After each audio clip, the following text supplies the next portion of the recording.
Zizou, great to see you. Thank you for coming to spend some time with us. What an incredibly special experience that must have been today. Yeah, 100%. Thanks for having me. Of course. And no, as I said earlier to my friends, it's definitely living the dream. Yeah. Honestly, it's living in a highlight reel. Obviously, already I'm very grateful to have this tennis life with this ups and downs. I really enjoy, you know, the tennis life, going to Rome, going to other places where the sun is shining, just having chill at coffee. I just love already that moment. And then to have these ups and downs, especially this highlight reel, it's just amazing. If you see Rafa Nadal always on TV when you're young, you call yourself mini Rafa Nadal, you're wearing the same clothes. So I don't have to tell you how special this moment is to play him at this stage. Well, for someone who's looked up to him growing up, it must have been very difficult to, one, step out on the court, but still treat it like any other match. And the beginning is always the toughest part, but you played very well in that first set. Absolutely. It's a hard challenge to go out there, putting aside that it's Rafa Nadal, the legend, your young idol, and seeing him as your opponent today. That's the first thing. When I saw this draw, I was like, wow, it's gonna happen. But then I took the phone, called my psychologist, the team, saying, okay, we have to prepare as good as possible. And straight away, we made a plan, make sure we visualize a lot about different situations that could happen in the match that I felt like it might have been tough to know. For example, the start, the intensity of Rafa, to finish the match, all of that, to really visualize a lot. And then when you do that, you really start to believe, coming with a plan, analyze him, whatever it's being, what you can analyze, coming up with a plan, and then you start to believe like, okay, but I can beat him today. And that's how I went into this match. And I think that's something huge today, that you really can go out and say, okay, I'm ready to beat him, even though he's the legend. Well, you put out such a great performance out there. And, you know, in the first set and a half, out of all the 4 shots, your forehand, your backhand, Rafa's forehand, Rafa's backhand, your forehand was the biggest, fastest shot on the court. You were hitting it very aggressive. What do you think shifted in the second and third sets? What did Rafa do well to come back? It's hard so fast after the match to have a clear view of what happened. I didn't see any points or whatever afterwards. But what I felt like now is he started really well the second set. He had a very good momentum for him, very aggressive. Maybe I didn't put enough intensity there with the shots being made. But what I remember in the third set, I think that's a very important set too, is I had one game where I lost a little bit the percentage on my serve, which I knew was going to be important today to have a high percentage. And he took advantage of that. And then I had a few games where it was love 40, love 30. I didn't do enough with it. But then when I look back, he also did something else on the important points. He did different choices that he didn't really do it on the average time of the match.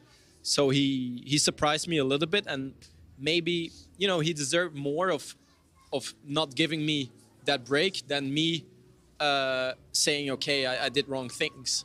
So that's a little bit hard to really feel the balance. Like, okay, did I something wrong, or was he just too good?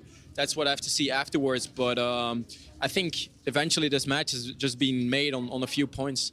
Well, it sounds like you're a very thoughtful player, so you're going to go back with your team and study the tape. You're ranked 108 right now. You're right around your career high, just outside the top 100.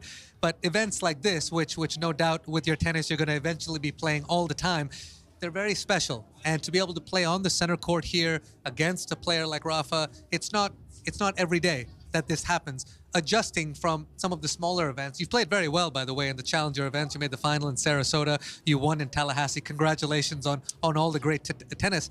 How big of an adjustment is it from that level to this level? It's definitely a change, you know. When I'm at those challengers, the last weeks where I performed really well, I've always been a little bit the favorite. I know that I'm the better player. When I'm on, I will dictate.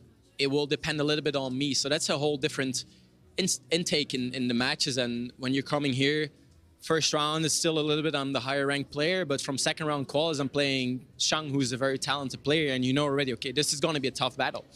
But I'm a player who really likes the big stages. I think I'm more made for that tour than the Challenger Tour, and I'm surprising myself and also the team a little bit that I can be now that consistent on the smaller events. So what I hear often and what I also believe is the big tour might be a little bit more. It's not going to be easy. I will have setbacks, but I will enjoy it more because of the crowd, what's going on, people cheering. It's whole different than playing the challenges for maybe 10 people, maybe the finals 50 people or 100, but it's a whole different atmosphere. And I think this atmosphere will help me to push me more, to be more of an aggressive player, to show more initiative on important points, and I think it will benefit me.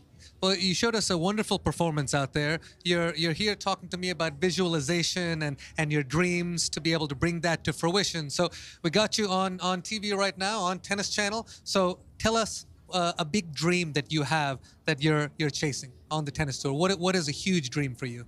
Yeah, it will sound a little bit disappointing, but I've been educated in a very humble way, down to earth. That's a little bit how Belgians work with the school environment we have.